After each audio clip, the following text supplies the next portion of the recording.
নমস্কার, গল্পকথক রীতি চ্যানেলে আজকে আপনারা শুনবেন উত্তাল সময়ের ইতিকথা উপন্যাসের ষোড়শ পর্ব।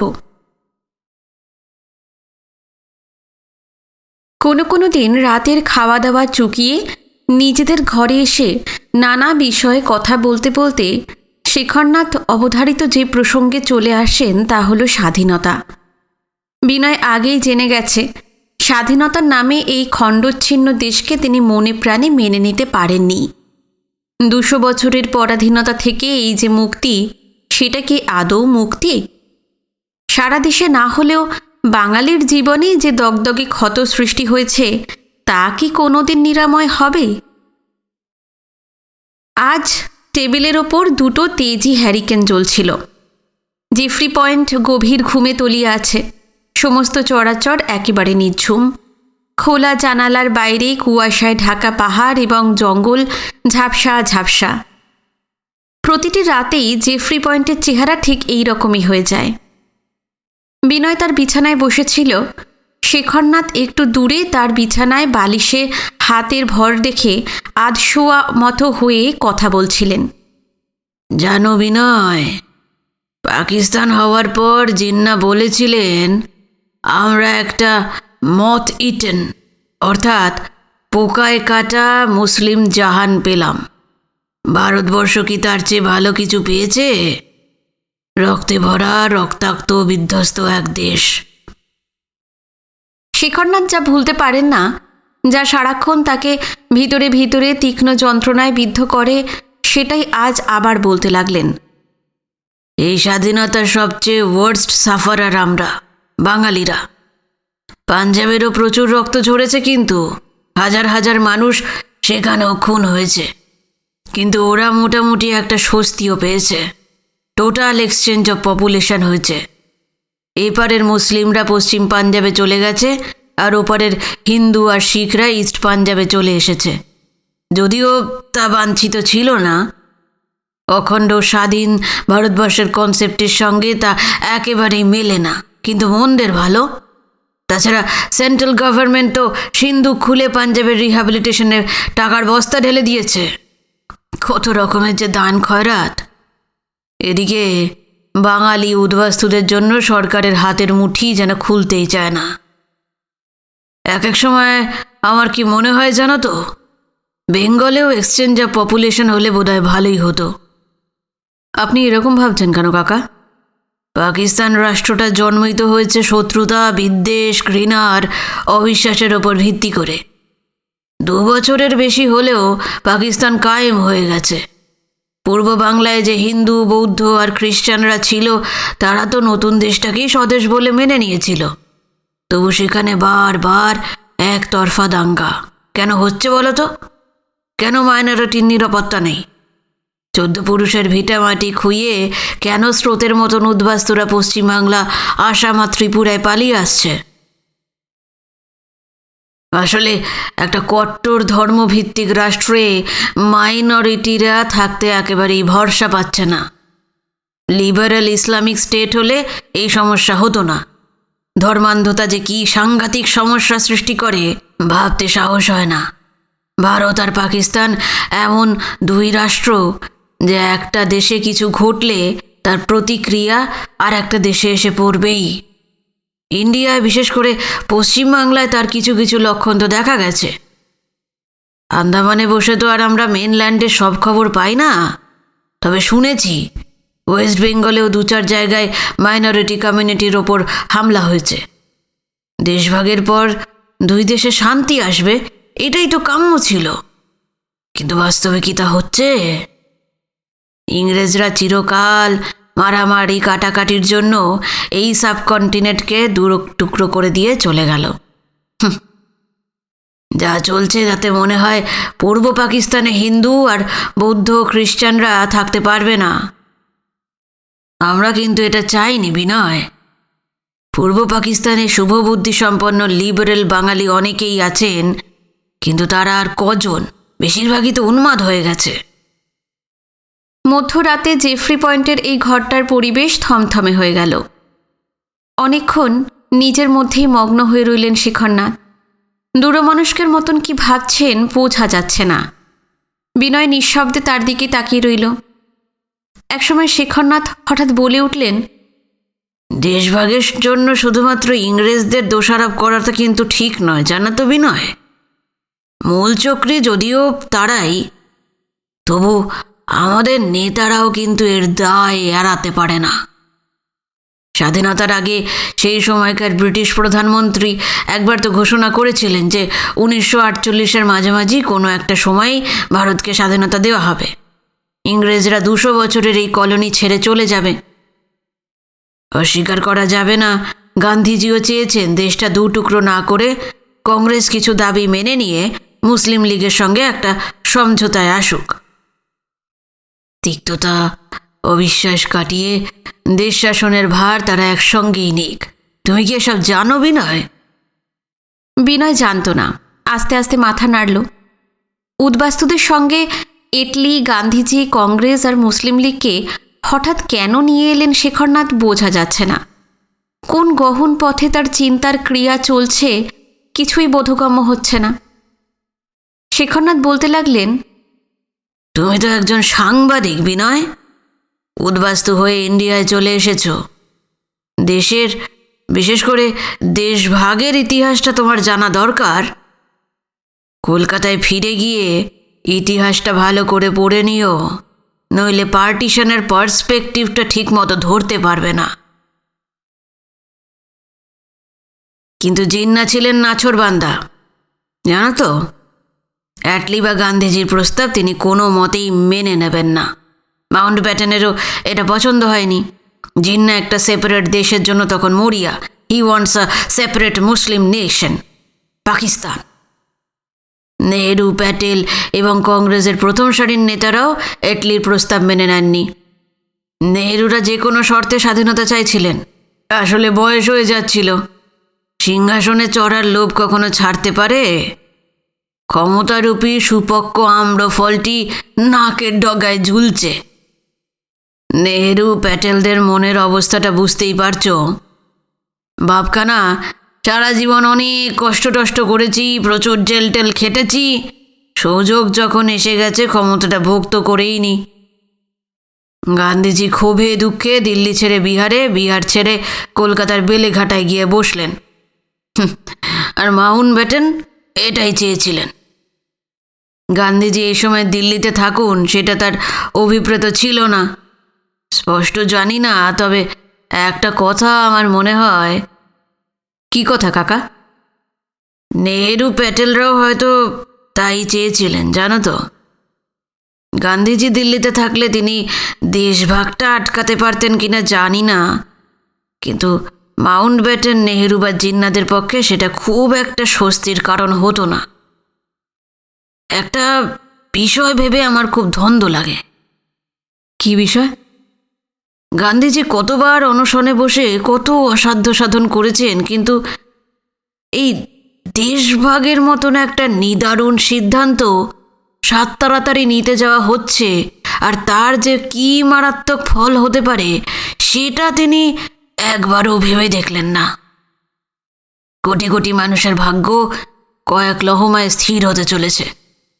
অথচ গান্ধীজি অনশনে বসার কথা তো এই চরম মুহূর্তে নিতে পারতেন। তিনি তো বলতে পারতেন, দেশ ভেঙে টুকরো করার সিদ্ধান্ত আমি মানি না, আমি আমৃত্যু অনশনে বসছি। নেহেরু, প্যাটেল, জিন্না বা মাউন্ট ব্যাটেন যতই সর্বশক্তিমান হন না, গান্ধীজি অনশনে বসলে দেশ ভাঙার শর্তে স্বাধীনতা অত সহজ হতো না। গান্ধীজি কতবার বলেছেন, স্বাধীনতা এলে কংগ্রেসকে ভেঙে দেওয়া উচিত। দেশভাগ যখন হয় সেই সময় কংগ্রেসকে ডিসব্যান্ড করার কথা একবার যদি মুখে উচ্চারণ করতেন, নেহেরুদের 1000 বার পার্টিশনের কথা ভাবতে হতো। কিন্তু তিনি তা করলেন না। বরং রাজনীতির মূল সেন্টার দিল্লি থেকে 1200-1400 মাইল দূরে কলকাতায় গিয়ে মুখ বুজে মৌনী হয়ে বসে থাকলেন। এত বড় একটা মর্মান্তিক ঘটনা ঘটতে চলেছে সব জেনে বুঝেও তিনি একটা আঙুল পর্যন্ত তুললেন না। কি বলবো তাকে? এসকেপিস্ট, পলাতক? বুঝতে পারছি না কি বলবো। ছেচল্লিশের 16ই আগস্ট জিন্নার ডাকে সারা ভারত জুড়ে যে নিদারুণ দাঙ্গা শুরু হয়েছিল, তাতে প্রায় 10 লক্ষ মানুষ খুন হয়েছে। দেশের 2 প্রান্তে 1.5 কোটিরও বেশি মানুষ তাদের 14 পুরুষের বাড়িঘর থেকে উৎখাত হয়েছে। বড়লাটের কাছে সাঙ্গপাঙ্গরা এটাকে তেমন গুরুত্ব দিতেই রাজি হয়নি। নিষ্পৃহ মুখে বলেছে, এত বড় একটা দেশ স্বাধীন হতে চলেছে, তার জন্য এইটুকু মূল্য দিতে হবে না? ভাবা যায়? বড়লাট কি এটা জানতেন না? নিশ্চয়ই জানতেন, তবে তার মন্তব্য অবশ্য জানা যায়নি। বেলেঘাটা থেকে সারা দেশের ধ্বংসস্তূপের দিকে তাকিয়ে বসে থাকা ছাড়া গান্ধীজির হয়তো আর কিছুই করার ছিল না। খালিকুজ্জামান বলেছিলেন, ভারতের ইতিহাসে এটাই সবচেয়ে অন্ধকার সময়।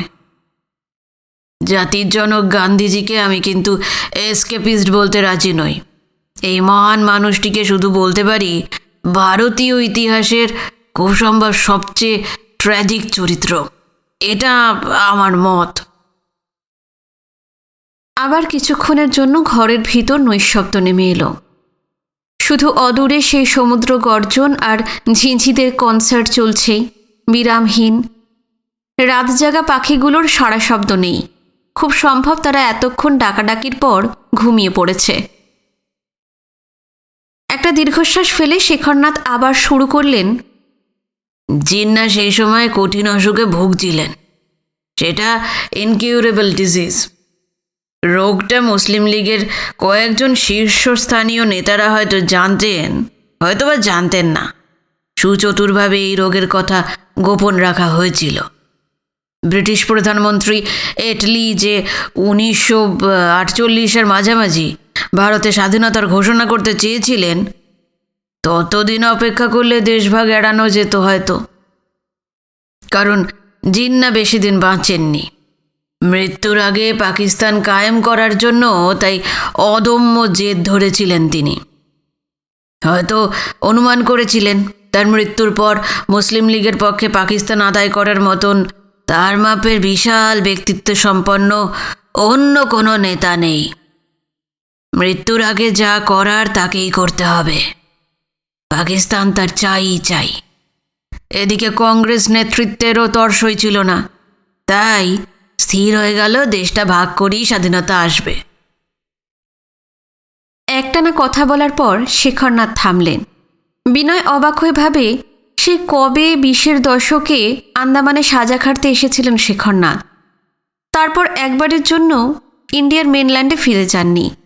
অথচ দেশের মূল ভূখণ্ড থেকে বিচ্ছিন্ন বঙ্গোপসাগরের এই সুদূর দ্বীপপুঞ্জ থেকেও দেশের সমস্ত ইতিহাস তার জানা। বিনয় মন্ত্রমুগ্ধের মতন শুনতে থাকে। শেখরনাথ ফের শুরু করলেন, যাই হোক, মাত্র কয়েক বছর আগে কংগ্রেস পূর্ণ স্বরাজের ডাক দিয়েছিল, কিন্তু বাস্তবে শুরুর দিকে তা পাওয়া যায়নি। ডোমিনিয়ন স্ট্যাটাস নিয়েই সন্তুষ্ট থাকতে হয়েছে। কিছুদিন পরেই অবশ্য সম্পূর্ণ স্বাধীনতা এসেছে। এদিকে দুটো রাষ্ট্রের মধ্যে শাসনভার ভাগ করে দেবার প্রক্রিয়া শুরু হয়ে গেল পুরোদমে। 15ই আগস্ট দেশ স্বাধীন হবে। তার মধ্যে দেশটাকে তো ভাগ বাঁটোয়ারা করার কাজটা শেষ করা দরকার। তাই জুলাই মাসে স্যার সিরিল র্যাডক্লিফকে লন্ডন থেকে ভারতে উড়িয়ে আনা হলো। এত বড় একটা দেশ সব ভাগ হবে, সেজন্য সময় মাত্র 2 মাস পেল। স্বাধীনতার জন্য এমন একটা অর্বাচীন খামখেয়ালি সিদ্ধান্ত মেনে নিতে হয়েছিল। আর আশ্চর্য, লীগ আর কংগ্রেসের নেতারা মুখ বুজে তা মেনেও নিয়েছিলেন, কেউ আপত্তি করেননি। র্যাডক্লিফ মাউন্টব্যাটেনের পরম আস্থাভাজন। আমি যতদূর জানি ওই ধুরন্ধর ইংরেজটি আগে কখনো ভারতেও আসেনি। নতুন দায়িত্ব পেয়ে টেবিলে ইন্ডিয়ার ম্যাপ বিছিয়ে তিনি ঝুড়ি কাঁচি পেন্সিল নিয়ে বসলেন। দেশটা কাঁটাছেঁড়া হবে কিসের ভিত্তিতে? তা বেসিসটা কি? শেষ পর্যন্ত সাম্প্রদায়িক ভাগাভাগিটাই সাব্যস্ত হলো। এই নিয়ে অশান্তি উত্তেজনা কম হয়নি। বেঙ্গল আর পাঞ্জাবের কোন কোন ডিস্ট্রিক্টের অংশ ভারত বা পাকিস্তানে পড়বে তাই নিয়ে মানচিত্রে ছুটির দাগ পড়তে লাগলো। নেতারা, বিশেষ করে পাঞ্জাবের বড় বড় নেতারা যখন রেড়ে করে উঠলেন, নতুন মানচিত্র এনে আবার নতুন করে সীমানা ঠিক করা হলো। বারবার সীমানা বদলানো হতে লাগলো। যশোর খুলনা পশ্চিমবঙ্গের আসা উচিত ছিল, সিলেট ডিস্ট্রিক্ট আসামের সঙ্গে থাকাই সঙ্গত ছিল, কিন্তু বাঙালি সংখ্যাগরিষ্ঠ হয়ে যেতে পারে এই আশঙ্কায় আসামের নেতারা কোনোভাবেই তাতে রাজি হলেন না। সামান্য কয়েকদিনে কোটি কোটি মানুষের ভাগ্য স্থির করে ফেললেন র্যাডক্লিফ। আমি তো বলবো ভারতের ইতিহাসে এটাও আর একটা অন্ধকার সময়। ইতিহাসের এই জটিল দিকগুলো ততটা জানা ছিল না বিনয়ের। সে অবাক হয়ে শুনছে, কি উত্তর দেবে ভেবে পাচ্ছে না। ইতিহাসের সেই মর্মান্তিক ভয়াবহ সময় আজ যেন প্রবলভাবে শেখরনাথের উপর ভর করেছে। তিনি ভেতরকার চাপা যন্ত্রণা ক্রমাগত উগড়ে দিতে লাগলেন। হঠাৎ একসময় শেখরনাথ একেবারে অন্য একটা প্রসঙ্গে চলে গেলেন। আচ্ছা বিনয়, তুমি কি এই যুগান্তর অনুশীলন সমিতি, ব্রতী সমিতি, স্বদেশ বান্ধব সমিতি, তারপর ওই যে সুহৃদ সাধনা সমিতি, এই নামগুলো শুনেছ? হ্যাঁ, মানে যুগান্তর আর অনুশীলন সমিতি ছাড়া আর কোনো নাম শুনিনি। আমি তো মাত্র কয়েকটার নামই বললাম। আনডিভাইডেড বেঙ্গলে এরকম অজস্র গুপ্ত সমিতি গড়ে উঠেছিল, সবই সশস্ত্র বিপ্লবীদের সংগঠন। অবশ্য পাঞ্জাব, মহারাষ্ট্র, ইউপি এবং আরও কয়েকটা প্রভিন্সেও এরকম অনেক সমিতিও অ্যাক্টিভ ছিল। বিপ্লবীরা মনে করত লক্ষ বছর চরকা কাটলেও কিচ্ছু হবে না, মিনমিনে ভেদভেদে অহিংস আন্দোলনে দেশের স্বাধীনতা আসবে না, ওইসব আকাশকুসুম কল্পনা। ইংরেজদের ঝাড়ে মূলে তাড়াতে হলে বন্দুক পিস্তল ছাড়া উপায় নেই। সারা দেশের কথা থাক, আমি বাংলার কথাই বলি। সবচেয়ে বেশি গুপ্ত সমিতি ছিল বাংলাতেই। হাজার হাজার তাজা তরুণ ইংরেজদের বিরুদ্ধে হাতিয়ার তুলে নিয়ে লড়াই করেছে, ধরা পড়ে জেলখানায় পচে মরেছে। কত প্রাণ যে ফাঁসির দড়িতে শেষ হয়ে গেছে তার সীমা সংখ্যা নেই। এই বিপ্লবীদের কথা আগেও কয়েকবার বলেছেন শেখরনাথ। নিঝুম মধ্যরাতে দেশভাগের কথা বলতে বলতে ফের সেই প্রসঙ্গ কেন তুললেন বিনয় বুঝতে পারছে না। নিজের ঝোঁকেই শেখরনাথ বলে যেতে লাগলেন, পাঞ্জাব, ইউপি, মহারাষ্ট্র, সারা দেশের বিপ্লবীরা স্বাধীনতার জন্য কিন্তু অনেক স্যাক্রিফাইস করেছে, কিন্তু পাঞ্জাবি আর বাঙালিদের স্যাক্রিফাইসের তুলনা নেই। তার নিট ফলটা কি দাঁড়ালো? দুটো প্রভিন্সই দু টুকরো হয়ে গেল। লক্ষ লক্ষ মানুষ জন্মভূমি খোয়ালো, লক্ষ লক্ষ মানুষ খুন হলো, তাদের ঘরের যুবতী মেয়েদের লুট করে ধর্ষণ করে হত্যা করা হলো। বিপ্লবীদের আত্মদানের বিনিময়ে বাঙালি আর পাঞ্জাবিদের কি এটা প্রাপ্য ছিল বিনয়? দুটো প্রভিন্স এত মূল্য দিল, আর স্বাধীনতার নামে ইংরেজরা যা দিয়ে গেল তার সুফলটা ভোগ করছে বাকি ভারত। একটা ব্যাপার লক্ষ্য করো, বিপ্লবীদের ত্যাগের আত্মদানের ইতিহাসটাকে আর গুরুত্বই দেওয়া হচ্ছে না। আমার ভয় হয় বিরাট নিঃশব্দ একটা চক্রান্ত চলছে। চক্রান্ত? কিসের চক্রান্ত কাকা? ভারতের স্বাধীনতা আন্দোলনে বিপ্লবীদের অবদানের ইতিহাস সম্পূর্ণ মুছে যাবে। ক্ষুদিরাম, প্রফুল্ল চাকি, বাঘা যতীন থেকে উপেন বন্দ্যোপাধ্যায়, উল্লাসকর দত্ত, সাভারকার ব্রাদার্স থেকে সূর্য সেন, অম্বিকা চক্রবর্তীদের তো মাথায় করে রাখা উচিত ছিল, কিন্তু সেই মর্যাদা কি তাদের দেওয়া হচ্ছে? স্বাধীন ভারত ওদের ভুলে যাবে, নীরবে অস্বীকার করবে। কোনোদিনও কি ভাবা গিয়েছিল এটা? প্রাক্তন বিপ্লবীর বেদনার্ত কণ্ঠস্বর আন্দামানের দূর প্রান্তে জেফ্রি পয়েন্টের একটি ঘর থেকে বাইরে ছড়িয়ে পড়ল। নিঝুম রাতে চারিদিকের পাহাড়ি জঙ্গলে তার প্রতিধ্বনি হতে লাগল। আবার একদিন রাতে সুভাষচন্দ্রের কথা উঠল। সারাদিন উদ্বাস্তুদের নিয়েই ব্যস্ত থাকেন শেখরনাথ, তাদের কাজকর্মে তদারক করেন। যদি কারোর কোনো সমস্যা দেখা দেয় তা সুরাহা করে দেন। কিন্তু রাত্রিবেলা জেফ্রি পয়েন্ট যখন নিশুতিপুর, সেই সময় দেশের স্বাধীনতা সংগ্রামের মহানায়কদের আত্মত্যাগের নানা কাহিনী শোনান শেখরনাথ।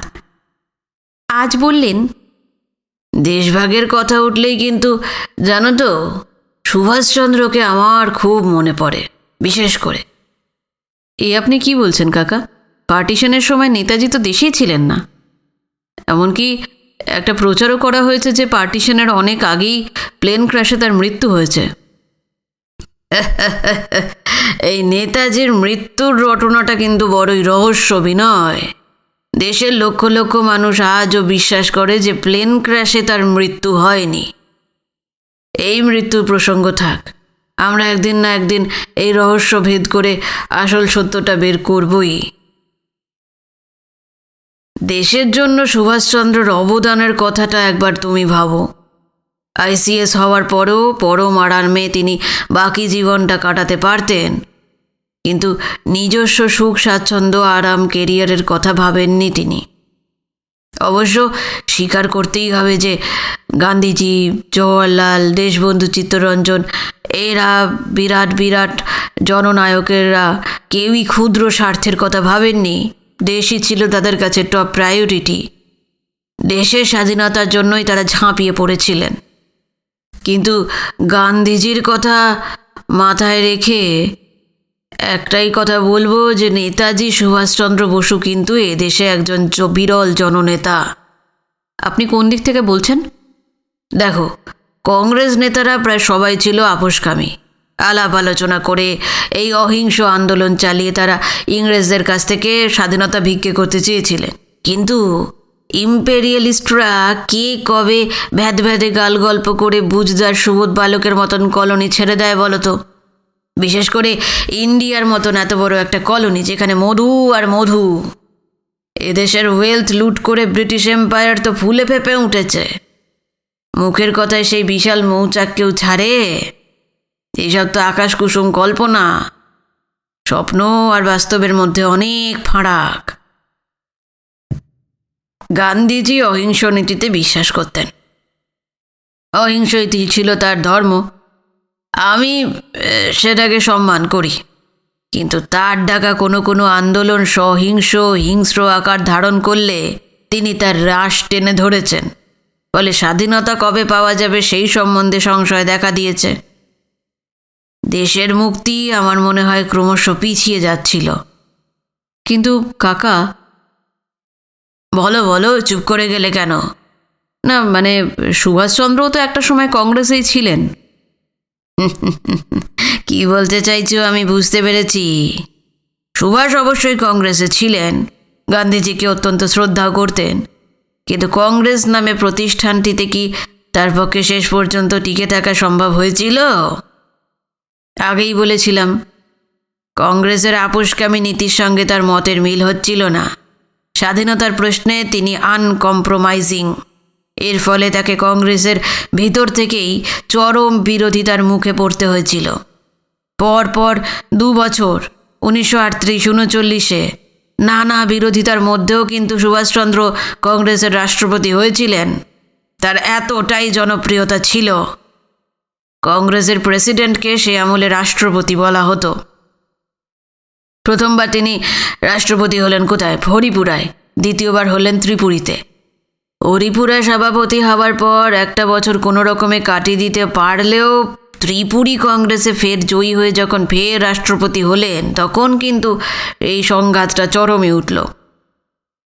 স্বয়ং গান্ধীজি চেয়েছিলেন সুভাষচন্দ্র যেন আর রাষ্ট্রপতি না হয়। ত্রিপুরীতে তার মনোনীত প্রার্থী ছিলেন পট্টভি সীতারামাইয়া। সুভাষচন্দ্র নির্বাচিত হলে গান্ধীজি স্পষ্ট জানিয়েছিলেন, সীতারামাইয়াস ডিফিট ইজ মাই ডিফিট। নিজের ব্যক্তিগত পরাজয় বলেই সুভাষচন্দ্রের জয়কে তিনি ধরে নিয়েছিলেন। তারপর যখন কংগ্রেসের ওয়ার্কিং কমিটির মেম্বাররা গান্ধীজির কথায় সুভাষচন্দ্রের প্রতি অনাস্থা প্রকাশ করলেন, তিনি পদত্যাগ করলেন। একজন নির্বাচিত সভাপতির সঙ্গে এমন আচরণ নিঃসন্দেহে খুবই বেদনাদায়ক। তারপরেই তো সুভাষচন্দ্র কংগ্রেসের সঙ্গে সম্পর্ক ছিন্ন করে নতুন দল ফরওয়ার্ড ব্লকের প্রতিষ্ঠা করলেন। সুভাষচন্দ্রের চরিত্রে কিন্তু স্বাধীনতার প্রশ্নে আপোষকামিতার স্থান ছিল না। এই শব্দটা মনে প্রাণে অপছন্দ করতেন তিনি। কংগ্রেসি রাজনীতির মধ্যে কত রকম যে জটিলতা, কত অদৃশ্য দড়ি টানাটানি, তা মর্মে মর্মে তিনি অনুভব করেছেন। নতুন দল তৈরি করলেন ঠিকই, কিন্তু তিনি বুঝতে পারছিলেন যে ঔপনিবেশিক ভারতবর্ষে থেকে তিনি ব্রিটিশ রাজত্বের বিরুদ্ধে যে ধরনের সংগ্রাম চান সেটা মোটেই সম্ভব না। সম্পূর্ণ স্বাধীনতা লাভ করতে হলে দেশের বাইরে যেতে হবে। আচ্ছা কাকা, এই সুভাষচন্দ্র কি এসব কোথাও লিখে গেছেন? আমার চোখে পড়েনি। বহু বছর মেনল্যান্ড থেকে অনেক দূরে এই দ্বীপে পড়ে আছি। কলকাতা থেকে কটা বই বা এখানে আসে? তাহলে আপনার এরকম ধারণা হলো কেন? সুভাষচন্দ্রের জীবন, রাজনৈতিক চেতনা, তার স্বাধীনতা লাভের পদ্ধতি, সেই সময়ের পারিপার্শ্বিক অবস্থা, অন্য পলিটিক্যাল পার্টিগুলোর এজেন্ডা সব লক্ষ্য করলে তো তেমনটাই মনে হয়। তিনি নিশ্চয়ই বুঝতে পারছিলেন ব্যাপকভাবে অস্ত্র হাতে তুলে না নিলে সাম্রাজ্যবাদী শক্তিকে সোনার খনিরূপ ভারতবর্ষের কলোনি থেকে দূর করা যাবে না। তাই কি হলো কাকা, তাই কি? ছদ্মবেশে গোয়েন্দাদের সতর্ক চোখে ধুলো ছিটিয়ে কাবুল হয়ে কয়েকটা দেশ ঘুরে তিনি চলে গেলেন জার্মানি। সেখান থেকে সাবমেরিনে গেলেন জাপান। পুরো দমে তখন দ্বিতীয় বিশ্বযুদ্ধ চলছে। জাপানি ফৌজ দুরন্ত গতিতে ভারতের দিকে ধেয়ে আসছে। প্রচারের ভাষায় ব্রিটিশ বাহিনী সাকসেসফুল রিট্রিট করছে। সুভাষচন্দ্র এই সুযোগটাই নিয়েছিলেন। তিনি গড়ে তুললেন প্রবাসী ভারতীয়দের সবাইকে নিয়ে এক দুর্বার বাহিনী। এদের অনেকেই মিত্রপক্ষের সেনাবাহিনীতে ছিল, বাকিদের মিলিটারি ট্রেনিং দিয়ে নেওয়া হলো। আজাদ হিন্দ ফৌজ গড়ে উঠল, ইন্ডিয়ান ন্যাশনাল আর্মি। মেয়েরাও এগিয়ে এসেছিল, গড়া হলো মরণজয়ী নারী বাহিনী। আজাদ হিন্দ ফৌজের প্রতিটি সেনানীর হৃদয়ে সুভাষচন্দ্র জ্বালিয়ে দিলেন স্বাধীনতার মশাল। একটা ফ্রন্ট ধরে জাপ বাহিনী, অন্য একটা ফ্রন্ট ধরে আজাদ হিন্দ ফৌজের সেনারা অভিযান শুরু করেছে। তুমি কল্পনা করতে পারো বিনয়, সুভাষচন্দ্র তার অনুগামী সব সৈনিকের জন্য কমন কিচেনের ব্যবস্থা করেছিলেন। সেখানে সবাই শিখ, হিন্দু, মুসলিম পাশাপাশি বসে খেত। ভারতের আর কোনো রাজনৈতিক দল বা জননেতা কি এটা করতে পেরেছিলেন? আমার তো জানা নেই। তার সেনাদের মর্মে এই বার্তাটি নেতাজি পৌঁছে দিয়েছেন যে স্বাধীনতার চেয়ে বড় কিচ্ছু নেই। ধর্ম নিজস্ব ব্যাপার। আইএনের প্রতিটি সৈনিক ভাবত প্রথমে তারা ভারতবাসী, তারপর হিন্দু, মুসলিম, শিখ বা খ্রিস্টান। মাতৃভূমির মুক্তি তাদের ফার্স্ট প্রায়োরিটি। দেশের মানুষকে এক সূত্রে আর কেউ এভাবে গাঁথতে পেরেছেন বলে তো মনে হয় না। তারপর একদিন ভারতবর্ষ শুনতে পেল সেই অবিস্মরণীয় কণ্ঠস্বর, আমি সুভাষ বলছি। দেশবাসীকে আহ্বান জানালেন তারা যেন এই মুক্তিযুদ্ধে যুক্ত হয়। কিন্তু গান্ধীজি, জওয়াহরলাল থেকে বড় বড় জননায়করা সেই সুবর্ণ সুযোগ কিছুতেই গ্রহণ করলেন না। সারা দেশ জুড়ে তখন শিহরণ, প্রবল উত্তেজনা ছড়িয়ে পড়েছে এক প্রান্ত থেকে আর এক প্রান্তে। কিন্তু রাজনৈতিক দলগুলোর নেতারা তার ডাকে তো সাড়া দিলেনই না, উল্টে তীব্র প্রতিক্রিয়া জানালেন। একদল বলল সুভাষচন্দ্র ফ্যাসিস্ট শক্তির সঙ্গে হাত মিলিয়েছেন, তিনি তোজোর কুকুর, জাপানিদের ডেকে এনে ফ্যাসিস্টদের হাতে দেশকে তুলে দিতে চান। সবচেয়ে আশ্চর্যের ব্যাপার, একসময় সুভাষচন্দ্র যখন কংগ্রেস ছেড়ে চলে আসেননি, তিনি আর জওহরলাল দুজনেই ছিলেন যুব ফ্রন্টের নেতা। এদের ঘিরেই তরুণ ভারত স্বপ্ন দেখতে শুরু করেছিল। দুজনের মধ্যেই ছিল গভীর বন্ধুত্ব। কোথায় জওহরলাল সুভাষচন্দ্র তার আজাদ হিন্দ বাহিনীকে স্বাগত জানাবার জন্য সারা দেশ জুড়ে আন্দোলনের ডাক দেবেন তা নয়, সুভাষের ভারত অভিযানকে কংগ্রেস এবং দেশের অন্য রাজনৈতিক দলগুলোর মতন একেবারেই পছন্দ করলেন না। অন্য সব জননেতা তো বটেই, জওহরলালও তার মতামত স্পষ্ট জানিয়ে দিলেন যে সুভাষ বাহিনী ভারতে প্রবেশ করুক, তিনি তা চান না। অ্যালাইড ফোর্স কিন্তু আজাদ হিন্দ ফৌজকে রুখতে পারেনি। দেশের ভিতর বহুদূর পর্যন্ত চলে এসেছিল এই বাহিনী। কোহিমার কাছাকাছি ময়রাঙে এসে জাতীয় পতাকাও তুলেছিল। তুমি জাহাজ থেকে নেমে পোর্ট ব্লেয়ারে এসেই জানতে তো পেরেছিলে যে এবার ডিন মার্কেটের কাছে জিমখানা ময়দানেও কিন্তু জাপ বাহিনীর সাথে সুভাষচন্দ্র এসেছিলেন, এখানে জাতীয় পতাকাও তুলেছেন। সেলুলার জেল দেখাতে দেখাতে সেদিনও তোমায় বলেছি যে সেখানেও সুভাষচন্দ্র এসেছিলেন। হ্যাঁ, বলেছিলেন তো।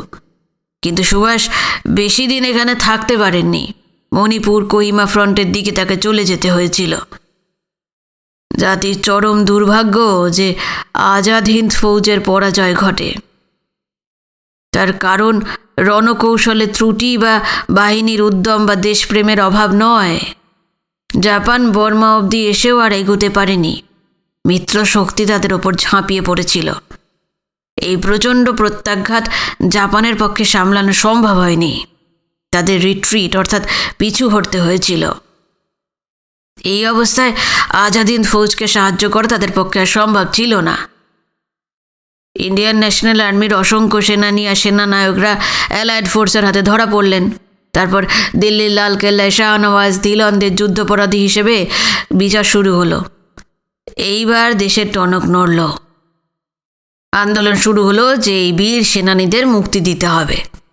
তাদের দমন করার জন্য ইংরেজের পুলিশ গুলি লাঠি তো চালালোই, ব্যাপক ধরপাকড়ও শুরু করলো। প্রতিটি ভারতবর্ষের মুখে তখন শুধু নেতাজি সুভাষ আর আজাদ হিন্দ ফৌজ। একটা ইনফরমেশন দিচ্ছি, শুনলে তুমি অবাক হবে বিনয়। এই সময় সারা দেশের নানা প্রান্তে, এমনকি দক্ষিণ ভারতেও যেসব শিশুরা জন্মেছে তাদের নাকি নামকরণ হয়েছিল সুভাষচন্দ্রের নামে। দেশ কোন চোখে কি অসীম শ্রদ্ধায় তাকে দেখতো একবার ভেবে দেখো। দেশ জুড়ে যে উন্মাদনা শুরু হলো তাতে কংগ্রেসের নেতারা বেগতিক হয়ে পড়লেন। ভুলেভাই দেশাই আর জওহরলাল কালো কোট পরে লালকেল্লায় ধিলন আর শাহনওয়াজদের মুক্তির দাবিতে সওয়াল করতে নেমে পড়লেন। একদিন এরাই সুভাষের আজাদ হিন্দ বাহিনীকে রুখবার জন্য প্রতিজ্ঞা করেছিলেন। রাতারাতি বদলে গেলেন তারাই। ভাবখানা এই আজাদ হিন্দ আর সুভাষের সঙ্গে আমরা আছি। ভাবা যায়? সুভাষচন্দ্রের কর্মকাণ্ডের ইম্প্যাক্ট অনেক দূর পর্যন্ত ছড়িয়েছিল। বোম্বেতে নৌ বিদ্রোহ শুরু হয়ে গেল। ইংরেজ তখন ত্রাহি ত্রাহি ডাক ছাড়ছে। তাদের আতঙ্ক সেটা সেনাবাহিনী আর এয়ারফোর্সের মধ্যে যে কোনো মুহূর্তে ছড়িয়ে পড়তে পারে। কংগ্রেস নেতারা যতদূর মনে হয় প্যাটেল বুঝিয়ে সুঝিয়ে নৌবাহিনীকে শান্ত করেছিল। কিন্তু আন্দোলন ধীরে ধীরে থেমে গেলেও কোর্ট মার্শাল করে নেভি কর্তারা শত শত সোনার টুকরো ভারতীয় তরুণ অফিসারকে হত্যা করল। এই নিয়ে কোনো কিন্তু উচ্চবাচ্য নেই। কেউ একটা আঙুল পর্যন্ত তুলল না। সেই সময় ব্রিটিশ প্রধানমন্ত্রী ক্লিমেন্ট এটলি একটা সার সত্য উচ্চারণ করেছিলেন। একটি ভাষণে তিনি বলেছেন, সুভাষচন্দ্র যুদ্ধে জিততে পারেননি, তার অভীষ্ট পূর্ণ হয়নি। এসব ঠিক, কিন্তু তার সামরিক কর্মকাণ্ড ভারতে ব্রিটিশ সাম্রাজ্যের ভিতকে নাড়িয়ে দিয়েছিল। ভারতের স্বাধীনতা একদিন আসতো, কিন্তু সুভাষের পরাজয় সেটা অনেক এগিয়ে এনেছিল। আসলে ব্রিটিশ অ্যাডমিনিস্ট্রেশনের শিরদাঁড়া কেঁপে গিয়েছিল। আর্মি, নেভি, এয়ারফোর্সে হাজার হাজার ভারতীয় সেনানী আর অফিসাররা রয়েছে তো। সুভাষচন্দ্রের অনুপ্রেরণায় তারা যদি ব্যাপকভাবে বিদ্রোহ ঘটায়, সেই সঙ্গে আসমুদ্র হিমাচল সাধারণ মানুষেরা তীব্র আন্দোলন গড়ে তোলে, ইংরেজ 10 দিনও ভারতের মাটিতে টিকতে পারবে না। চাটিবাটি গুটিয়ে যে কলোনি তাদের জন্য সোনার ডিম পারে, সেটিকে পিছনে ফেলে জাহাজ কিংবা প্লেনে উঠে চিরকালের মতো পালাতে হবে। দীর্ঘ সময় অবিরল বলে যাওয়ার পর চুপ করলেন শেখরনাথ। বিনয় কোনো প্রশ্ন করল না, নীরবে প্রাক্তন বিপ্লবীটির দিকে তাকিয়ে রইল। শেখরনাথ আবার বলে উঠলেন, দেশবাসীর দুর্ভাগ্য সুভাষচন্দ্রের অভিযান এবং স্বপ্ন সফল হয়নি। যদি হতো তবে দেশভাগ করে স্বাধীনতা আসতো বলে তো আমার মনে হয় না। এই সাম্প্রদায়িক ভাগ বাঁটোয়ারা তিনি কিছুতেই মেনে নিতেন না। ভারতের স্বাধীনতার ইতিহাস কিভাবে লেখা হতো তখন আমার জানা নেই বিনয়, আমার জানা নেই। যা সর্বনাশ ঘটার তা তো ঘটেই গেছে। আচ্ছা বিনয়, তুমি কি জানো যে নেতাজি সুভাষচন্দ্র একটি ভাষণে কি বলেছিলেন? বিনয় বুঝতে পারছিল না শেখরনাথ কোন ভাষণটির কথা বলছেন। সে নীরবে তাকিয়ে থাকে। শেখরনাথ তাকে লক্ষ্যই করেনি, আপন মনেই বলতে লাগলো, দেশ স্বাধীন হলে কিভাবে সেটা গড়ে তোলা হবে তার একটা রূপরেখা অনেক আগেই তিনি ভেবে রেখেছিলেন। স্বাধীন ভারতের ভিত্তি হবে গণতন্ত্র, জাতীয় ঐক্য, অর্থনীতিকে নতুন করে গড়ে তোলা। তিনি চেয়েছিলেন প্রতিটি দেশবাসীর জন্য সামাজিক ন্যায়, চেয়েছিলেন সাম্প্রদায়িকতা, জাতিভেদ এবং অস্পৃশ্যতা মুক্ত পরিবেশ, চেয়েছিলেন দেশের ঐশ্বর্য শুধু হাতে গোনা কয়েকজনের হাতে না চলে যায়, তার ভাগ যেন সমানভাবে এদেশের মানুষ পায়। সমাজতন্ত্রের কথাও তার মাথায় ছিল, তবে সেই সমাজতন্ত্র মার্কসের বই থেকে উঠে আসা কমিউনিজম নয়, রাশিয়ার অন্ধ অনুকরণও নয়। এই দেশের ইতিহাস, সংস্কৃতি, সমাজ ব্যবস্থা থেকেই তা উঠে আসবে। তার একটা স্বপ্ন সফল হয়নি, তার দ্বিতীয় স্বপ্নটা সার্থক হবে কিনা ভবিষ্যতই তা বলতে পারবে। যাই হোক, এই দেখো অনেক রাত হয়ে গেল, এবার শুয়ে পড়ো। আলো নিভিয়ে দুজনেই শুয়ে পড়েছে। বাইরে রাত ঝিমঝিম করছে। বিনয় কিন্তু ঘুমোতে পারল না। পাশের বিছানায় শুয়ে থাকা সর্বত্যাগী বিপ্লবীটির অন্তর্লীন দুঃখ, বেদনা, ক্ষোভ, স্বপ্নভঙ্গের আক্ষেপ তার বুকের ভিতরটা খানিক দূরের সমুদ্রের মতন অবিরাম আলোড়নে উথাল পাতাল হয়ে যেতে লাগল। জেফ্রি পয়েন্টের দিনগুলো বাঁধা রুটিনে কেটে যাচ্ছে। একটা দিন যেন আর একটা দিনের হুবহু কার্বন কপি। সকালে ঘুম ভাঙার পর এখানে কর্মকাণ্ড শুরু হয়ে যায়। উদ্বাস্তুরা সমুদ্রের ধারে ম্যানগ্রোভের ঝোপের আড়ালে প্রাকৃত কর্মটি সেরে মুখটুক ধুয়ে চা আর বাসি রুটি গুড় খেয়ে যে যার জমিতে চলে যায়। বনতুলসীর উদ্দাম ঝোপ, আগাছার ঝাড় বা ছোট ছোট গাছগুলো কাটা, মাটির তলায় অন্য যেসব বুনো গাছে শিকড় বাকড় ছড়িয়ে আছে সেগুলো উপড়ে ফেলা। দুপুরে সূর্য মাথার ওপর উঠে এলে এই বেলার মতো কাজ শেষ। ক্লান্ত ছিন্নমূল মানুষগুলো তখন ফিরে এসে সমুদ্রে চান টান সেরে খাওয়া দাওয়া চুকিয়ে কিছুক্ষণ জিরিয়ে নেয়। তারপর আবার জমিতে গিয়ে ঝোপঝাড় সাফাই সেই সূর্যাস্ত অবধি। এর কোনো হেরফের নেই। শেখরনাথ এবং বিনয়ের দৈনিক নির্ঘণ্ট প্রায় একই রকম। সকালে উঠে চাটা খেয়ে উদ্বাস্তুদের জমির পর জমিতে ঘুরে বেড়ানো, যাতে নিজেদের মধ্যে ছিন্নমূল মানুষগুলো কোনো রকম হুজ্জত না বাঁধায় সেদিকেও নজর রাখা। শেখরনাথ চান যত দ্রুত সম্ভব পূর্ব বাংলার সর্বস্ব হারানো মানুষগুলোর জন্য এই উপনিবেশ গড়ে উঠুক, নির্বিঘ্নে, সুষ্ঠুভাবে। যদি কোনো সংকট দেখা দেয় তিনি তাদের পাশেই থাকবেন। আর বিনয়ের ভূমিকা পুরোপুরি দর্শকের বা পর্যবেক্ষকের। সারা দিনে সে যা যা দেখে, যেসব অভিজ্ঞতা হয়, রাত্রে নতুন ভারতের জন্য সেই সব মাল মশলা দিয়ে প্রতিবেদন তৈরি করে। তারপর শেখরনাথের সঙ্গে দেশের অতীত, বর্তমান আর ভবিষ্যৎ নিয়ে অনেক রাত অবধি নানা আলোচনা চলে। বহুজনের হিতে যে বিপ্লবীটি তার শেষ জীবনটি সঁপে দিয়েছেন, তার কাছ থেকে কত কিছুই তো শোনা যায়, কত কিছু শেখা যায়। এই মানুষটি প্রতিদিন একটু একটু করে বিনয়ের চিন্তা ভাবনাকে সমৃদ্ধ করে তুলছেন। শেখরনাথের প্রবল অনিচ্ছা এবং আপত্তি সত্ত্বেও জেফ্রি পয়েন্টের উত্তর দিকের জঙ্গল ফেলিং চলছেই। অরণ্য নির্মূল করে উদ্বাস্তু উপনিবেশের জন্য প্রচুর জমি চাই। জঙ্গল যত কাটা হচ্ছে, কাল্পনিক পেরিমিটার রোডও ততই পিছিয়ে যাচ্ছে। বুশ পুলিশের উঁচু উঁচু টংগুলো খুলে নিয়ে যতদূর পর্যন্ত জমি উদ্ধার হচ্ছে তার প্রান্তে নিয়ে বসানো হচ্ছে। আরও যত জমি উদ্ধার হবে সেই মতো টংগুলো সরিয়ে নেওয়া হবে। একদিন সকালবেলায় তখনও জেফ্রি পয়েন্টের ব্যস্ততা শুরু হয়নি। কমন কিচেনে চা তৈরির আয়োজন চলছে। শেখরনাথ আর বিনয় তাদের ঘরে বসেই কথা বলছিল। শেখরনাথ বললেন, জানো তো বিনয়, আমার ভীষণ দুশ্চিন্তা হচ্ছে। কিসের দুশ্চিন্তা কাকা? যেইভাবে উত্তর দিকে এই বেপরোয়া জঙ্গল কাটা হচ্ছে, তাতে ঝাড়ুয়াদের মধ্যে প্রচণ্ড রিয়াকশান হবে। আমি তো বহুকাল আছি আন্দামানে। এখানকার ট্রাইবালদের, বিশেষ করে ঝাড়ুয়াদের মতিগতি আমি ঠিক বুঝতে পারি। আগেও উদ্বাস্তুদের ওপর ওরা বার কয়েক হামলা করেছিল, তাতে তো মোহনবাসী মরতে বসেছিল। আমার ধারণা এবার ওরা খুব বড় রকমের একটা অ্যাটাক করবে। বিনয় কি উত্তর দিতে যাচ্ছিল তার আগেই বুশ পুলিশের দুজন তাগড়াই চেহারার সিপাই এসে হাজির। তাদের চোখে মুখে আতঙ্ক এবং দুর্ভাবনার ছাপ। শেখরনাথ এদের চেনেন। ওরা হলো মাসুদ জান আর জগপত সিং। দরজার সামনেই তারা দাঁড়িয়েছিল। হাতের ইশারায় দুজনকে ঘরের ভেতর ডেকে দুটো বেতের চেয়ার দেখিয়ে বললেন, বসো বসো, কি হলো বলো তো? টগের মাথা থেকে হঠাৎ নজরদারি ছেড়ে এখানে চলে এলে যে, কিছু গোলমাল হয়েছে? মাসুদ জান বলল, চাচাজি, বহুত বুড়া খবর আছে। কিসের খারাপ খবর?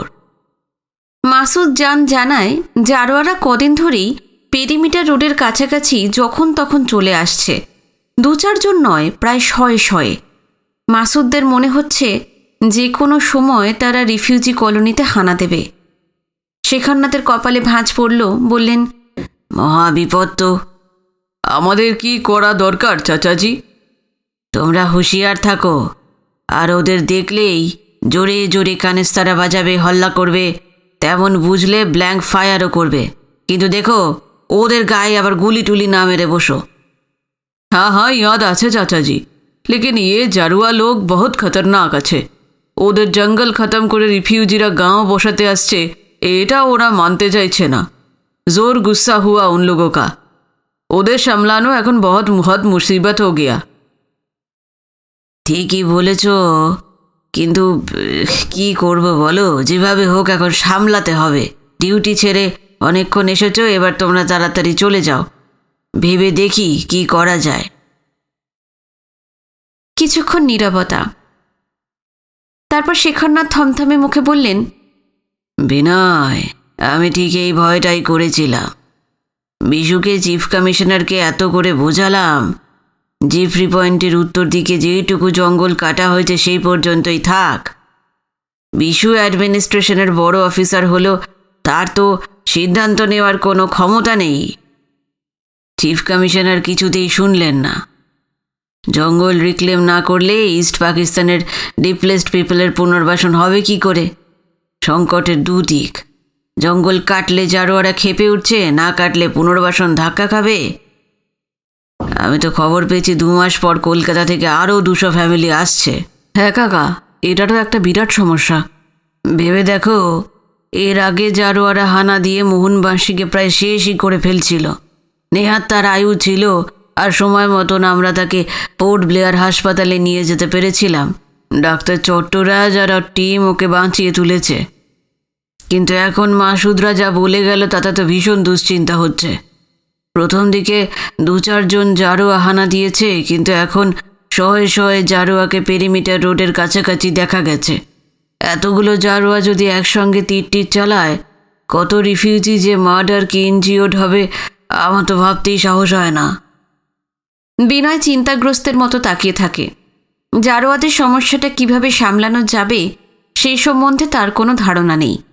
শেখরনাথ বলতে লাগলেন, মোহনবাসীকে যখন তীর মারা হয়, আমরাই তোমাকে অনুরোধ করেছিলাম যে খবরটা যেন পেপারে না বেরোয়। তুমিও বুঝতে পেরেছিলে যে এই নিউজটা বেরোলে কলকাতায় তোলপাড় হয়ে যাবে। কিন্তু প্রচুর লোক যদি হতাহত হয়, সেই খবর চেপে রাখা অসম্ভব। আর আমরাও তোমাকে বারবার এরকম খবর গোপন রাখতে অনুরোধ করতে পারি না। তাছাড়া তুমি না জানালেও খবরটা লুকোনো থাকবে না, কোনো না কোনোভাবে মেনল্যান্ডে সেটা পৌঁছেই যাবে। তার আগেই একটা বিহিত করতেই হবে।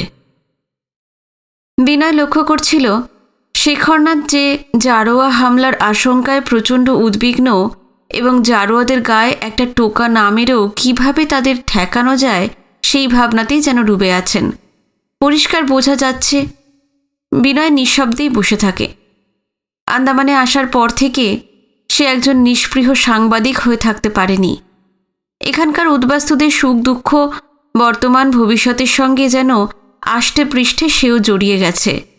তার নিজের ভেতরেও যে প্রবল উৎকণ্ঠা চলছে সেটাও টের পাচ্ছিল বিনয়। চলো তো বিনয়, দেখি উদ্বাস্তুরা চা রুটি টুটি খেয়ে জমিতে চলে গেছে কিনা। দুজনে যখন বাইরে বেরুবার জন্য পা বাড়িয়েছেন, সেই সময়েই ক্যানেস্তারা পেটানোর তীব্র আওয়াজে জেফ্রি পয়েন্টের প্রায় নিঝুম সকালের নৈশব্দ খান খান হয়ে গেল। সর্বনাশ, জারোয়ারা নিশ্চয়ই কলোনির দিকে আসতে শুরু করেছে। ঠিক খবরই দিয়েছিল মাসুদার জগবতরা। চলো চলো, দেখি দেখি উদ্বাস্তুরা মাঠে চলে গেল কিনা। বাইরে যেতেই চোখে পড়ল, না, উদ্বাস্তুরা এখনো মাঠে গিয়ে কাজ শুরু করেনি। লাইন দিয়ে পুনর্বাসনের কর্মীদের কাছ থেকে সকালের খাবার, চা, রুটি নিচ্ছে। পরিতোষ অন্যদিনের মতন এই খাদ্য বিতরণ তদারক করছিল। কান ফাটানো ক্যানিস্টারের আওয়াজে খাবার দেবার প্রক্রিয়াটা বন্ধ হয়ে গেল। পুনর্বাসন আর বন দপ্তরের কর্মীরা বুশ পুলিশের এই আওয়াজ করার কারণটা জানে। উদ্বাস্তুরাও এতদিনে জেনে গেছে। শেখরনাথ লম্বা লম্বা পায়ে প্রায় দৌড়েই পরিতোষদের কাছে চলে এলেন। তার পিছন পিছন বিনয়ও। তার চোখে পড়ল উদ্বাস্তুদের মুখগুলো ভয়ে ছাই বর্ণ হয়ে গেছে। দিশেহারার মতন তারা উত্তর দিকে তাকিয়ে আছে। চা রুটি নেবে কি আতঙ্কগ্রস্তের মতো নিজেদের মধ্যেই বলাবলি করছে, আবার জারোয়াইতে আসে। ও মা গো, আবার জারোয়াইতে আসে গো, আমরা এবার শেষ, একদম শেষ। শেখরনাথ বললেন তাদের, ভয় পেও না, তোমরা কেউ ভয় পেও না। আজ কেউ জমিতে যাবে না তোমরা। পরিতোষ, লারিন, ধনপত, বিস্কুট আর গুঁড়ো দুধের ফাঁকা টিনের বাক্স আছে না? বিদেশ থেকে অনেক চ্যারিটেবল অর্গানাইজেশন টিনের বাক্স বোঝাই করে পাউডার মিল্ক, বিস্কুট ইত্যাদি নানা ধরনের শুকনো খাবার আন্দামানে উদ্বাস্তুদের জন্য পাঠায়। সেগুলোর কথাই জিজ্ঞেস করলেন শেখরনাথ। পরিতোষ বলল, মেলা আছে। সেগুলো বের করে লাঠি দিয়ে পেটাতে থাকো।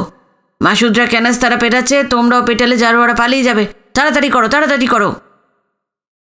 পুনর্বাসনের কর্মীরা দৌড়ে ব্যারাকের পিছন দিকে গুদাম থেকে 20-25টা টিনের বাক্স নিয়ে চলে এলো। জঙ্গলে ঘেরা জেফ্রি পয়েন্টের সব জায়গাতেই গাছের ডালপালার টুকরো পড়ে আছে। সেগুলো তুলে কর্মীরা সমানে টিন পেটাতে শুরু করলো। ভয়ার্ত উদ্বাস্তুরা প্রথমটা কুঁকড়ে দাঁড়িয়েছিল। তারপর 2-4 জন কী ভেবে ফাঁকা কটা টিন তুলে বেপরোয়া কাঠের টুকরো দিয়ে পিটিয়ে চলল। হয়তো তাদের মনে হয়েছে জেফ্রি পয়েন্টের এই উপনিবেশ থেকে তো আর কলকাতায় ফিরে যাওয়ার উপায় নেই।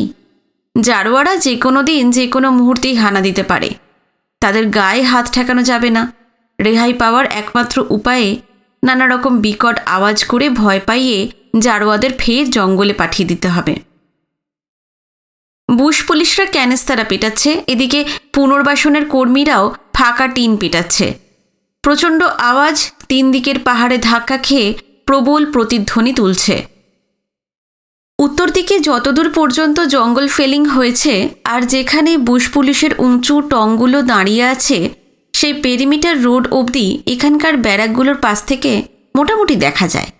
হঠাৎ চোখে পড়ল কালো কালো খর্ব চেহারার 50-60 জনের এক দঙ্গল জারোয়া তীর ধনুক নিয়ে ওধারের জঙ্গল থেকে বেরিয়ে এসে দুদিক থেকে এসে এত আওয়াজে ভড়কে গিয়ে খানিক দাঁড়িয়ে পড়ল।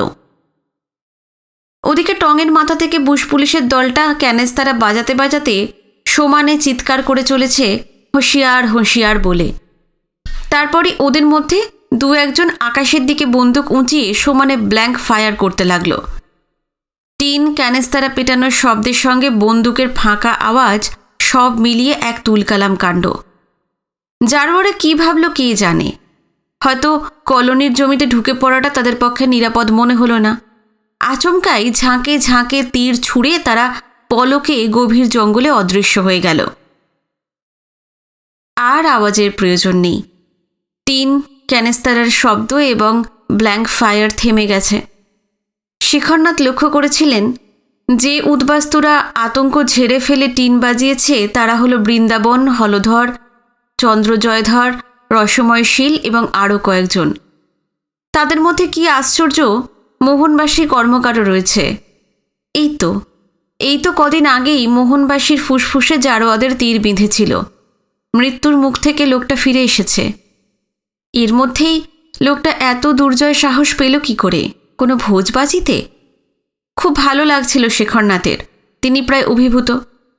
বৃন্দাবন, মোহনবাসী, রসময়শীল অর্থাৎ যারা টিন পিটিয়ে জারোয়াদের তাড়াতে সাহায্য করেছে, একে একে তাদের সবার কাছে গেলেন শেখরনাথ। প্রত্যেকের কাঁধে হাত দিয়ে বিপুল উৎসাহে বললেন, এমনটাই তো চাই। দেশের বাড়ি থেকে উৎখাত হয়ে এত দূরে এসে নতুন বসতি গড়ে তুলছ। এটাই হবে তোমাদের নতুন দেশ। 3 দিকে জঙ্গল, জঙ্গলে জারোয়ারা, সমুদ্রে হাঙরের ঝাঁক, এর মধ্যেই তোমাদের বেঁচে থাকতে হবে। সাহস না থাকলে সেটা সম্ভব নয়। সবার পিঠটির চাপড়ে দিয়ে মোহনবাসীর কাছে এলেন, কাঁধে হাত রেখে বললেন, তুমি আমাকে অবাক করে দিয়েছো কর্মকার। মৃত্যুর মুখ থেকে ফিরে এসে এতটা সাহস দেখাতে পারবে ভাবতে পারিনি। মোহনবাসী হাসল, কাকা, দেশ গেছে, ভিটা গেছে, মাটি গেছে। পরান হাতে কইরা কলকাতা আইছিলাম, হেই হান্থানে এই আন্দারমান দ্বীপি। অহন তো আর কলকাতায় ফিরে যাওয়ানের উপায় নাই।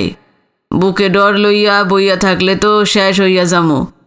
আপনারা খালি আমাকে পাশে থাইকেন, তাহলে মনের জোরটা বাড়বো। আমরা সব সময় তোমাদের পাশেই থাকবো। যাও, বেলা অনেকটা চড়ে গেছে, সকাল থেকে অনেক ঝঞ্ঝাট গেল। কারোর তো এখনো সকালের খাবার খাওয়া হয়নি। নাও, খেয়ে নাও, খেয়ে নাও, সবাই খেয়ে নাও। আজ আর কারোর জমির কাজে গিয়ে দরকার নেই, কাল থেকে আবার লেগে পড়বে। শেখরনাথ আর বিনয়েরও চাটা খাওয়া হয়নি। সবার সঙ্গে রুটি টুটি খেয়ে শেখরনাথ পরিতোষ বণিককে বললেন, তুমি আমাদের সঙ্গে চলো, একটু দরকারি কথা আছে। শেখরনাথ তার বিছানায় বসলেন, বিনয় বসল নিজের বিছানায়, আর পরিতোষ একটু দূরে ঘরের একমাত্র চেয়ারটিতে বসল। শেখরনাথ বললেন, যে কারণে তোমাকে ডেকে আনলাম, এবার সেটা মন দিয়ে শোনো। জারোয়ারা কীরকম ক্ষেপে আছে নিশ্চয়ই বুঝতে পেরেছ। কাকা, আগের যে হামলাটা হয়েছিল, মানে যাতে মোহনবাসী জখম হয়েছিল, তাতে 5-7 জন জারোয়া ছিল, কিন্তু আজ ছিল 40-50 জন। এই লক্ষণটা কিন্তু ভালো না। বুশ পুলিশের 2 সিপাহী জগপত আর মাসুদ আমাকে খবর দিয়ে গেছে, প্রায় দল বেঁধে ওরা তীর নিয়ে পেরিমিটার রোডের কাছাকাছি চলে আসছে প্রত্যেক দিনই প্রায়। এই খবর খান হেরা আমারও দিছে। এর থেকে কি বোঝা গেল বলো তো? আমার তো মনে লয় জারোয়ারা আইজকাল্লা খান বারে বারে রিফিউজি গোবর হামলা চালাইব। ঠিক ধরেছ। আজ টিন ক্যানেস্তারা পিটিয়ে ব্ল্যাঙ্ক ফায়ার করে ওদের তাড়ানো গেছে, কিন্তু জারোয়ারা খুব সম্ভব বুঝে গেছে যতই শূন্যে গুলি ছোড়া হোক বা আওয়াজ টাওয়াজ করা হোক, তাদের গায়ে একটা আঁচড়ও কাটা হবে না। তাই দিন দিন কিন্তু ওরা বেপরোয়া হয়ে উঠবে। আজ রিফিউজিরা অনেকটাই সাহস দেখিয়েছে, কিন্তু কয়েকজন খুন জখম হয়ে গেলে রিয়াকশান কিন্তু মারাত্মক হয়ে উঠবে। এই জন্য এখন থেকেই প্রিকশনারি ব্যবস্থা করা দরকার। তো কাকা, হেইটা কেমন কইরা? সুভাষ মজুমদারকে আনতে হবে যত তাড়াতাড়ি সম্ভব। সুভাষ ছাড়া এই সমস্যার সমাধান আর কারোর পক্ষে ইম্পসিবল। কোন সুভাষ মজুমদারের কথা কইতে আছেন? অ্যানথ্রোপোলজিক্যাল ডিপার্টমেন্টের? হ্যাঁ, সে ছাড়া আর কে? আন্দামানে সুভাষ মজুমদার ছাড়া ওই নামের আর কেউ আছে বলে তো আমার জানা নেই। তোমাদের রিহ্যাবিলিটেশন ডিপার্টমেন্টের কোনো গাড়ি টাড়ি কি এখন জেফ্রি পয়েন্টে আছে? না, নাই তো। কেন থাকে না? কত রকম এমার্জেন্সি ব্যাপার ঘটতে পারে, যখন তখন তেমন কিছু ঘটলে পোর্ট ব্লেয়ার যাওয়া বা খবর দেওয়া দরকার। তোমাদের কর্তা বিশ্বজিৎ রাহাকে বলে পার্মানেন্টলি এখানে একটা গাড়ি রাখার ব্যবস্থা করবে তো। কাকা, আপনি যদি রায় সাহেবরে কইয়া দেন, তাহলে কামটা তাড়াতাড়ি হইয়া যাইব। আমি বাইরের লোক, এসব মেনলি তোমাদের পুনর্বাসন ডিপার্টমেন্টের কাজ। বিশেষ করে তুমি হলে এই জেফ্রি পয়েন্টের কর্তা, তোমারই করা উচিত। হ্যাঁ কাকা, কি যে কইতে আছেন? কেটা কয় আপনি বাইরের মানুষ? আপনার লেখান রিফিউজিগো বান্ধব আর তো কেউ নাই এই আন্দামানে। হ্যাঁ ছাড়া, তাছাড়া কি আপনি কিছু কইলে চিফ কমিশনার থেকে সকলেই তো শোনে। You are most respected person of this islands. আমি হইলাম সুনাপুডি, আমার কথায় বড় কথারা কি কান দেয়? এক কান দিয়ে শুনবো আর এক কান দিয়ে বাইর কইরা দিব। আপনি কিছু কইলে হ্যার ওজন কত, যা করণের আপনারই করতে হইব কাকা। একটু মজাই হয়তো পেলেন শেখরনাথ, চোখ ছোট করে বললেন, তোষামুদিটা ভালোই শিখেছ। এমন মিনমিন করলে চলবে না। নিজের জন্য তুমি কিছু চাইছো না, চাইছো উদ্বাস্তুদের জন্য। এতগুলো মানুষকে কলকাতা থেকে এখানে টেনে আনা হয়েছে, তাদের জন্য যা যা করা দরকার করবে। জোর করে সব আদায় করতে হবে। বড় কর্তাদের ভয় কুঁকড়ে থাকলে চলবে না। মুখ নিচু করে চুপ করে রইল পরিতোষ। বোঝা গেল আন্দামান অ্যাডমিনিস্ট্রেশনের হর্তাকর্তা বিধাতাদের কাছে উঁচু গলায় উদ্বাস্তুদের স্বার্থে কিছু দাবি করার মতন বুকের পাটা তার নেই। অথরিটি যে নির্দেশ বা হুকুম দেবে মুখ বুজে তাই তালিম করে যাবে। পরিতোষের মতন একজন তুচ্ছ এমপ্লয়ির নিরুপায়তা বুঝলেন শেখরনাথ। তার পিঠে একটা হাত রেখে নরম গলায় বললেন, ঠিক আছে, যা করার আমি করব। মনে সাহস আনো। ওপর থেকে অর্ডার এলো আর তুমি চোখ কান বুঝে তাই করে যাবে, সেটা হয় না। পুনর্বাসনের কাজটা হলো মানুষ নিয়ে, বুঝলে? আমি এই চিরকাল এই জেফ্রি পয়েন্টে পড়ে থাকবো না। তোমাকেই কিন্তু সব কিছু করতে হবে। যদি জোর করতে হয় তাই করবে। তোমার অথরিটিকে বোঝাতে হবে নিজের স্বার্থে তুমি কিছুই করছো না। যা করছো ওই দেশ হারানো, জন্মভূমি হারানো মানুষগুলোর জন্য। এমন জোর দিয়ে বলবে যাতে কর্তারা সেটা ভালো করে বুঝতে পারে। দেখবে তাতেই কাজ হবে। এবারে উত্তর দিল না পরিতোষ।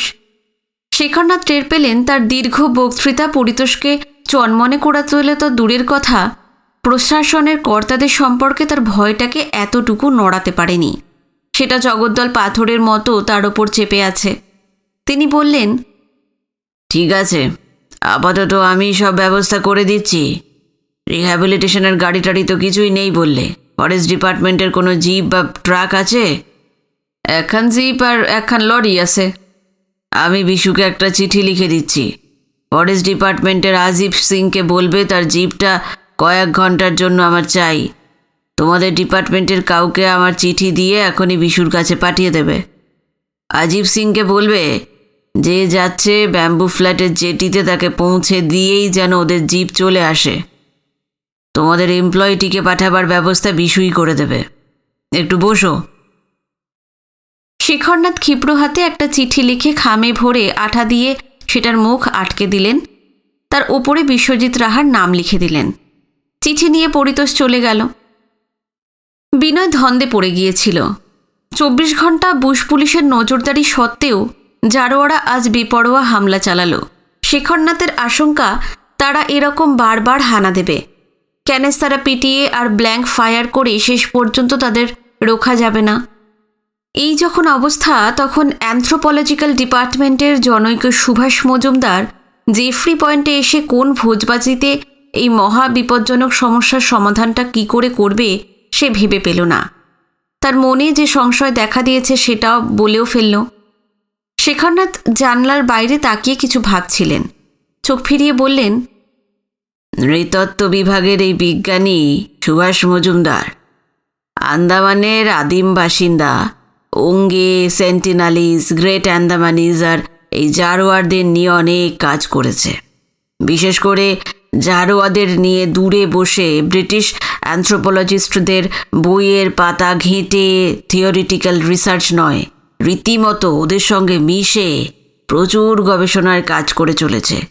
সাউথ আর মিডল আন্দামানের জারোয়ারদের সঙ্গে সুভাষই একমাত্র ইন্ডিয়ান অ্যানথ্রোপোলজিস্ট যে কিনা যোগাযোগ করতে পেরেছে। ওদের ভাষা, জীবনযাত্রার ধরন প্রায় সবটাই জানে ও। ব্রিটিশ অ্যানথ্রোপোলজিস্টরা জারোয়ারদের সঙ্গে কতটা কন্ট্যাক্ট করতে পেরেছিল আমার স্পষ্ট ধারণা নেই। তাদের ওই 2-4টে লেখা আমি পড়েছি এইমাত্র। কিন্তু সুভাষ যে কত বড় কাজ করে চলেছে ভাবা যায় না। কাকা, আমি বুঝতে পারছি না সুভাষ মজুমদার এসে কিভাবে হিংস্র জারোয়াদের বুঝিয়ে সুঝিয়ে শান্ত করবেন। কৌশলটা আমারও ঠিক জানা নেই। সে আসুক, তখনই দেখতে পাবে। একটা কথা আমি ঠিক বুঝতে পারছি না। কী কথা? ওঙ্গেরা শুনেছি খুব নিরীহ ধরনের। তাদের নিয়ে কোনো সমস্যা নেই। গ্রেট আন্দামানিজরাও রেশিয়ালি পিওর নয়। নানা রক্তের মিশ্রণে তাদের চেহারা টেহারাও পাল্টে গেছে এখন। সংখ্যায় তারাও নাকি মাত্র 75 জনে এসে ঠেকেছে। তাদের সম্বন্ধে অ্যানথ্রোপোলজিস্টদের বিশেষ ইন্টারেস্টও নেই। কিন্তু এই জারোয়ারা তো ভীষণ হিংস্র। সো কল সভ্য জগতের মানুষকে তারা সহ্যই করতে পারে না, ধারে কাছেও ঘেঁচতে দেয় না। কিন্তু এই সুভাষ মজুমদার তাদের সঙ্গে যোগাযোগ করলেন কি করে? আমি যখন চিঠি পাঠিয়েছি আর জেফ্রি পয়েন্টে এত বড় একটা সমস্যা দেখা দিয়েছে, তখন সে চুপচাপ পোর্ট ব্লেয়ারে বসে থাকতে পারবে না, ঠিক চলে আসবে। আর চলে আসলে তখন তুমি তোমার এই প্রশ্নের উত্তরগুলো ঠিক পেয়ে যাবে। বিনয় আর কিছু বলল না। অফুরান কৌতূহল নিয়ে সুভাষ মজুমদারের জন্য উদ্গ্রীব অপেক্ষা করা ছাড়া এখন আর কিছু করার নেই। বিচিত্র ওই নৃতত্ত্ববিদকে দেখার জন্য সে ব্যগ্র হয়ে থাকবে।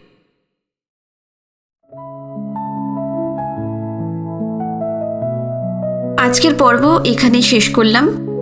আগামী পর্ব নিয়ে খুব শিগগিরই ফিরে আসছি। যারা নতুন এসেছেন, গল্প পাঠ ভালো লাগলে অবশ্যই চ্যানেলটা সাবস্ক্রাইব করে রাখবেন, কমেন্ট করতেও ভুলবেন না। আজকে এই পর্যন্তই। নমস্কার, সবাই খুব ভালো থাকবেন।